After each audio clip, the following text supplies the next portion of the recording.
Hello everyone, thank you so much for joining me here today. If you're new, I'm Amanda. Welcome to the channel where we are all about shattering the mental health stigma. If you haven't already, please make sure you make sweet, sweet love to that subscribe button. Give the bell a few kisses so you're not missing any of this content designed to help you with your mental health or help you help someone else. I have decided to give up alcohol. Yes, right before New Year's. No, I'm not really what most would consider an alcoholic. However, I've realized that you don't have to be drinking a fifth a day or partying every single weekend for alcohol to adversely affect your life. I love my wine. I mean, I really, really love my wine.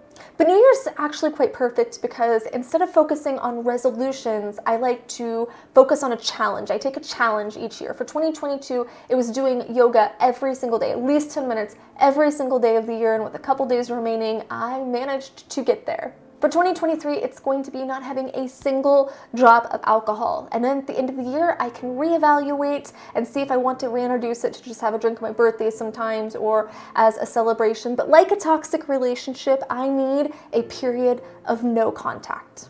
I want to give you guys a backstory on my relationship with alcohol. I had my first drink at 15, and it made me feel grown up. And as a girl who was never accepted by her peers, who was very ostracized, who happened to be that lone wolf, it was like a hall pass to the cool crowd. It took no time at all for me to regularly start partying, and by 18, my life revolved around alcohol and partying.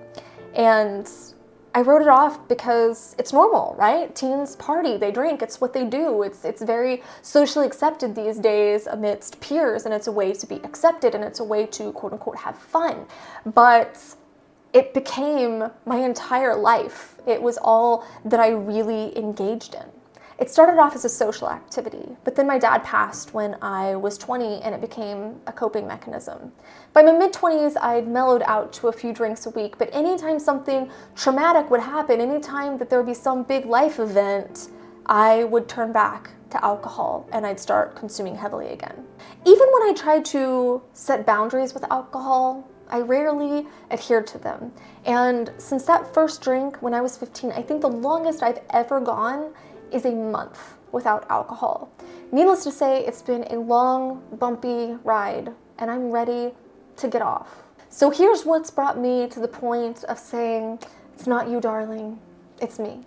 Number one is, I see the breadcrumbs. I've struggled with addiction, cigarettes, coke, and arguably for a while, pills. And I talk to individuals every single day who either have a history of addiction or are currently struggling with addiction. I took classes on addiction. I know addiction really well, but I also know the signs leading up to an addiction. My weekly glass of wine became a nightly ritual, and then it became 2 glasses. And I justified this, like every person struggling with addiction does, because it's socially acceptable. I'm a mom, I have anxiety symptoms, I live a busy life which can be quite stressful sometimes. Now, I'll come back to this point, but I have all these justifications. The bottom line is I convinced myself I needed this nightly ritual for my mental health. Hello, red flag.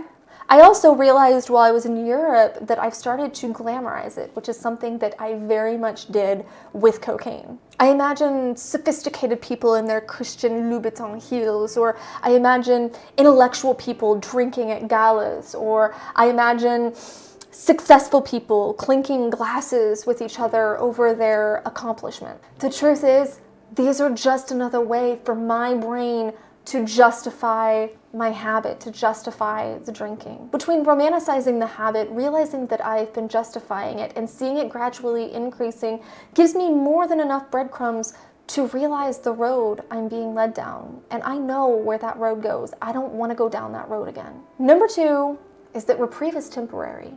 So let's circle back to those aforementioned anxiety symptoms and busy life that I was talking about. A really frequent and common mental prompt for my drinking, a trigger for my drinking, is thinking I deserve the reprieve from my life, from the stress, from my emotions. I deserve the reprieve. But here's the thing about reprieve. By its very definition, reprieve is temporary. Go look it up. Go look it up right now in Webster's dictionary. Reprieve is only temporary. It's not sustainable. Now, if something genuinely horrific happened, like let's say something happened to Bryson, my son, and I started drinking for a week to get past that initial shock, to get past the most intense of the response to this traumatic thing happening, that's one thing. But drinking doesn't make your problems go away. It might drown them for a little bit, but your problems will learn to swim. All drinking does is suppresses them. It suppresses them into your subconscious where your shadow dwells. You are literally feeding your shadow when you choose to drink. You are telling yourself over and over that you are not strong enough to handle the situation that is before you. This is a lie. Let me repeat it. This is a lie. This is what your shadow is telling you. It's not the truth. Take it from someone who has checked off every square on the trauma bingo card, pretty much. It's a lie. You are strong enough.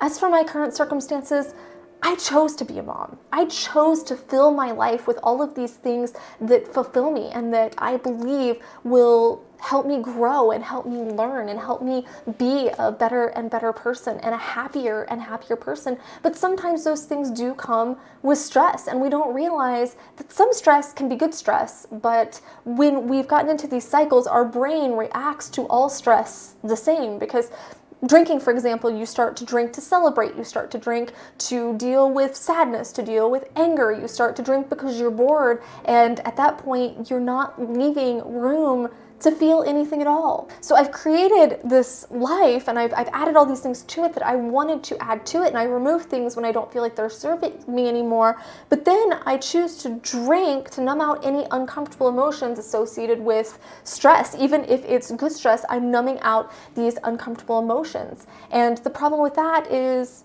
and I know you know this, but I think you need to hear it, you can't choose what you numb. By numbing out all of the bad, you're also numbing out the good. So this is making it literally impossible for you to learn to cope with stress. It's making it literally impossible for you to heal from the trauma that you might be trying to avoid. Essentially, substances keep you stuck in the pain because you're afraid to face the pain.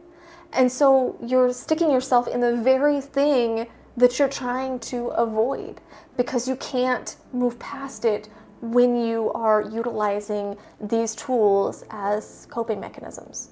And my third reason is I want to be the best version of myself, and I want to live my best life.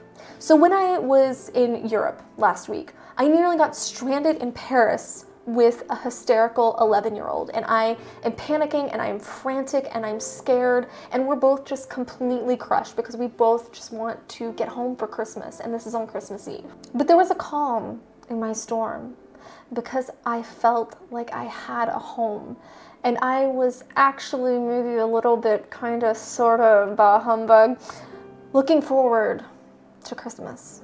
It was an unexpected aha moment where I realized that all the work I'd done on myself, all the trauma I'd processed, everything I'd endured, everything that I'd let go of because it wasn't serving me, it was finally paying off. Still, I saw that my ability to navigate immensely stressful situations still needs work, as does my ability to stay mindful and stay in the moment and stay present, as opposed to playing out a million worst case scenarios in my head. I know that alcohol makes me more lethargic. I know that I get snippier when I drink. And this isn't just immediately following a drink or in the couple hours after. This can last for hours and hours, if not sometimes days. And this is true for everyone, whether we want to admit it, whether we want to come to terms with it or not.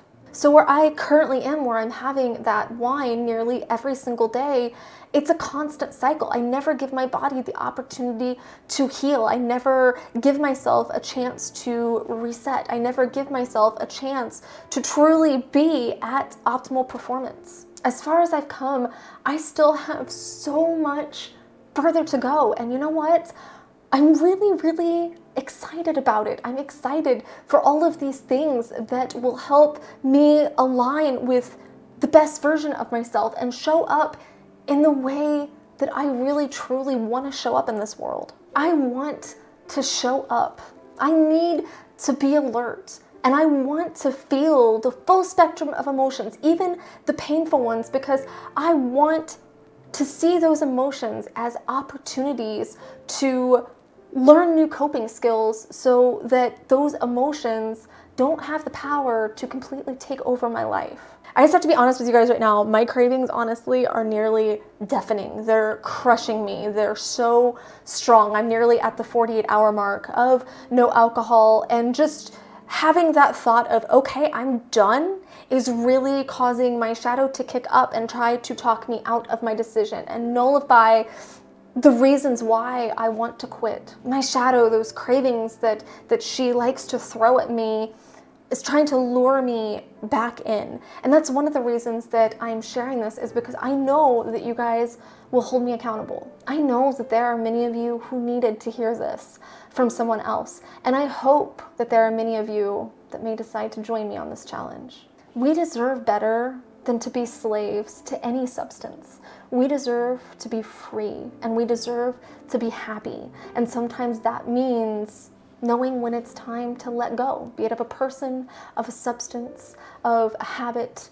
Sometimes we know that it's time to let go, and it's not going to be easy, but it is possible because we're stronger than our shadows tell us. We're stronger than those moments of weakness. We're stronger than those voices that are telling us it's not that big of a deal. You can do this tomorrow. You can give it up next week. Just wait one more week. Just wait till New Year's. But then, New Year's would turn into Valentine's Day, which would turn into my birthday, which would turn into 4th of July. There's always excuses, always, and there's always justifications. But if you really genuinely want to be the best version of yourself, if you really want to reach the top of that happiness spectrum, you know in your heart the things that you need to let go of. And I know in mine that it is time to let go of this one. So thank you guys for joining me here today, for helping me be accountable, for allowing me to help you along your paths and your journeys. Make sure that you're sharing your mental health stories here in the comments, or your addiction stories here in the comments, good, bad, and crazy, wherever you are in your journey.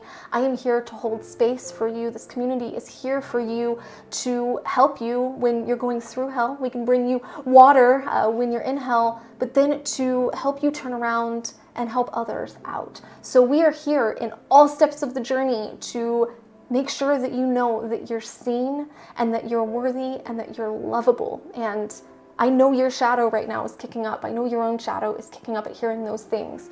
But when you feel like you're not strong enough to combat your habits or your addictions, or whatever the case may be, this is a lie. Please, if you heard nothing else in this video, remember that this is a lie. You are strong, and you are so very loved. Make sure you give this video a thumbs up, share it. You never know who might need to see it. And I love you guys so, so, so much. Mwah.